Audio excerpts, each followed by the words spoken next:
kasih Anda masih bersama kami di Political Show dan kita akan langsung bergabung bersama dengan teman-teman mahasiswa dari Senma Visip Universitas Mustopo yang sudah hadir di studio CNN Indonesia. Silahkan siapa dulu yang mau bertanya, mengungkapkan pendapat atau mengkritik silahkan. Ya berdiri boleh. Assalamualaikum warahmatullahi wabarakatuh. Waalaikumsalam. Selamat malam ya yang terhormat bapak-bapak narasumber yang hebat-hebat malam hari ini. Perkenalkan nama saya Sinta Mailani, perwakilan dari Badan Perwakilan Mahasiswa Universitas Profesor Dr. Mustopo Beragama. Dari tadi yang saya cermati ujungnya adalah kepada kebijakan yang dikeluarkan oleh pemerintah.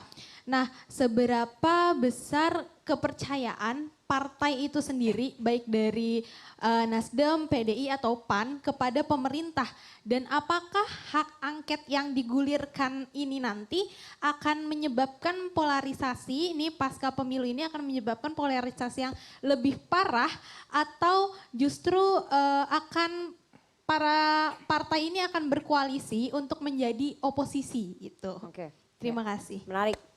Satu lagi. Satu sayap. Waalaikumsalam warahmatullahi wabarakatuh. Perkenalkan nama saya Muhammad Wahyu Mardika Pratama, perwakilan dari Senat Visip Universitas Profesor Dr. Mustopo Beragama. Hak angket ini kan sebuah langkah politik, ya kan? Saya rasa hak angket ini perlu dilakukan karena untuk masyarakat dapat melihat transparansi dari pemerintah dan mengevaluasi pemerintah. Dan pertanyaan saya adalah, apa langkah politik lain jika hak angket tersebut tidak dapat terlaksana atau terrealisasikan? Oke. Sekian, terima kasih. Assalamualaikum. Terima kasih, menarik sekali. Silakan Bang Taslim dulu, kalau hak angket tidak bisa terrealisasikan langkahnya apa? Terus kemudian tadi pertanyaan lagi, apakah akan berkoalisi nantinya untuk menjadi oposisi bersama-sama PDI Perjuangan dengan Nasdem gitu? Ya, jadi yang pertama oposisi atau di dalam pemerintah sama mulianya. Keseimbangan kekuatan itu sebuah keniscayaan pemerintahan yang baik. Kita belum berpikir kemana karena kita sedang menunggu hasil rekapitulasi manual KPU. Kita tidak mau terbius oleh quick count yang kita juga tahu itu sebahagian ya. Sebagian mungkin objektif, sebagian kita tahu itu siapa di belakangnya. Oke. Jadi Nasdem, apa parameter Nasdem? Yang pertama tentu tergantung juga pembicaraan dengan koalisi kami. Yang hampir 2 tahun kami bangun bersama.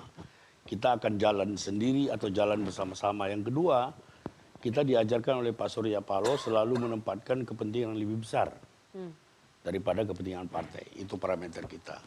Nah, tentang hak angket kan sudah tegas rumusannya sendiri, hak konstitusional untuk menyelidiki. Kita mau lihat praktek pemerintahan yang terjadi dalam pemilu ini yang seharusnya netral atau tidak, itu garis besarnya. Kalau Itu hak garis angket besar. yang Misalnya orang lewat di istana dibagi bansos. Bansos itu ada kriterianya, ada daftarnya, ada daftar orang siapa yang harus terima, bukan siapa yang lewat dikasih begitu. Itu bukan bansos.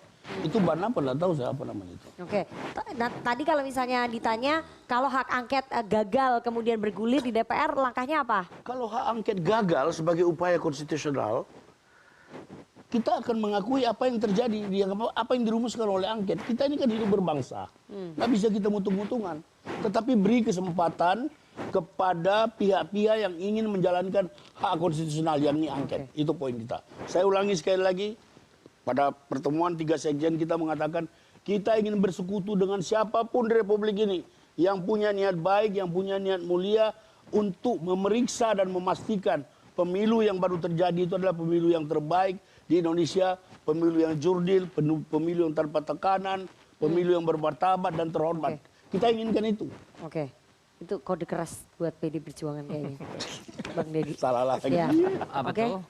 Itu kode keras dari koalisinya Anies dari Nasdem ke PDI Perjuangan. Kita ingin bersekutu dengan. Kalau kita kan begini. Nggak, itu tadi jawab dulu dong. Ya ini kan sekaligus menjawab. Yang pertama tadi soal apakah oposisi atau tidak. Sejatinya kita tidak mengenal yang namanya oposisi dalam sistem yang ada di kita. Pilihannya adalah apakah di dalam pemerintahan Atau di dalam luar. kabinet atau di luar kabinet. Itu sama aja, bagi kita tidak ada masalah. PD Perjuangan sudah membuktikan 10 tahun berada di luar pemerintahan justru semakin kuat. Oke. Memang kebanyakan partai lain nggak tahan menderita. Ya minimal punya 1 menteri ya lumayan lah kan gitu kan.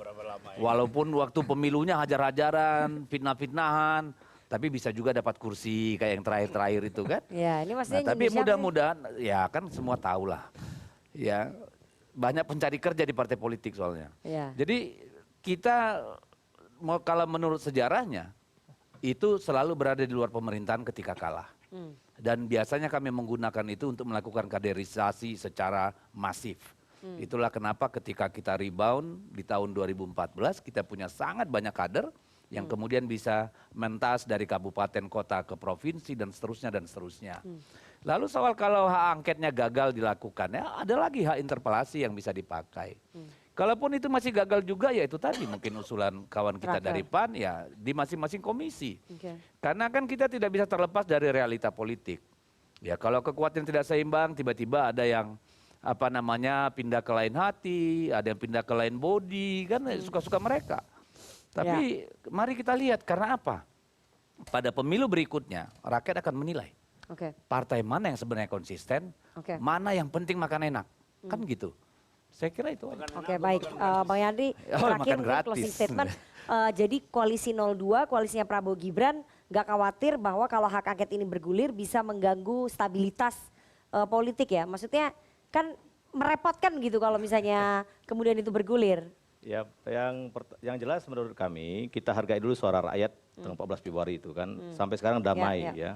Itu kita hargai dan survei LSI tadi kalau kami percaya Ya. bahwa masyarakat itu puas dengan pemilu. Itu kita hargai. Tapi kalau nggak puas ya silakan juga, ya kan? Tapi penurunan 10% itu Ya nggak ada masalah kan Karena, masih mayoritas yang puas kan. langkah-langkah politik ini ada berita Masih soal mayoritas hak yang angket. puas itu. Silakan itu hak teman-teman itu. Tapi Ya. menurut PAN sekali lagi cukup kanal-kanal yang sudah disiapkan oleh Pesta Demokrasi itu kita jalani. Ya Oke. tadi Bawaslu, Gakumdu, kemudian MK dan sebagainya.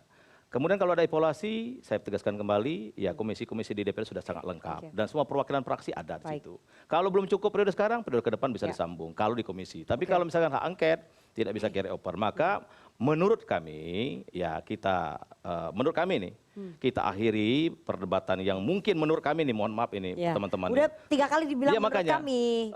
Ya, terus Menurut kami kita akhiri perdebatan kita ke depan membangun bangsa ini. Kalaupun ada yang mau masuk silakan. Sama mulianya kok di dalam pemerintah mulia, Dibuka di luar pemerintah pintunya. mulia. Dibuka. Oke. Karena jangan juga kita menuduh yang di dalam itu tidak baik, yang di luar tidak baik, sama baiknya. Maka jangan ntar juga bagi kalau ada yang kuenya susah kalau ada nggak? yang mau bergabung, jangan juga dituduh yang macam-macam. Kan demi merah putih semua, Ya, ya kan? ya. Demi bangsa dan negara kok. Demi anak-anak bangsa kita, para mahasiswa juga perlu Demi masa depan yang rekening lebih baik. juga. Ya kan gitu. oke. Ya kan? Kang Ujang, mungkin tadi menjawab polarisasinya akan seperti apa ya? Kalau misalnya hak angket ini bergulir. Karena kan dulu waktu 2014 kita ingat ada koalisi merah putih ya, KMP dengan KIB ya dulu ya. Jadi gimana tuh ntar polarisasinya? Yang jelas begini, kalau dorongan hak angket itu harus punya daya tahan ya bagi partai politik itu. Nah sekuat apa daya tahan itu? Dan kalau kita melihat daya tahan PDIP mungkin, oke. Daya tahan Nasdem juga bisa jadi ya. Bang Hernawi mengatakan Tapi ya. tadi soal Ya, polarisasi, cuma persoalannya tadi, apakah partai lain punya daya tahan untuk itu? Itu persoalannya dan saya meyakini di tengah jalan juga bisa gembos. Nah itu Oke. yang pertama.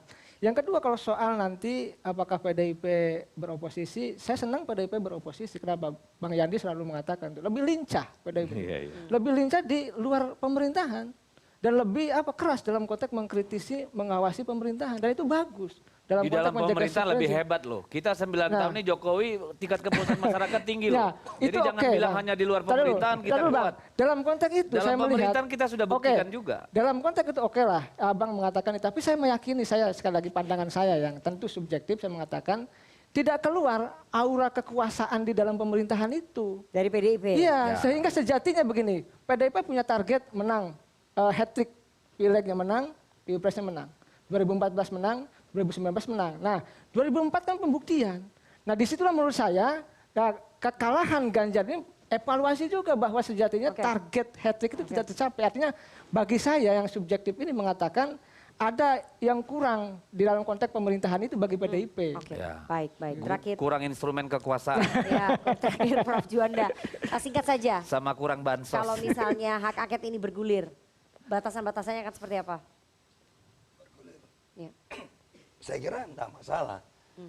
Makanya tadi saya bilang jangan khawatir ya, tapi ternyata 02 nggak khawatir.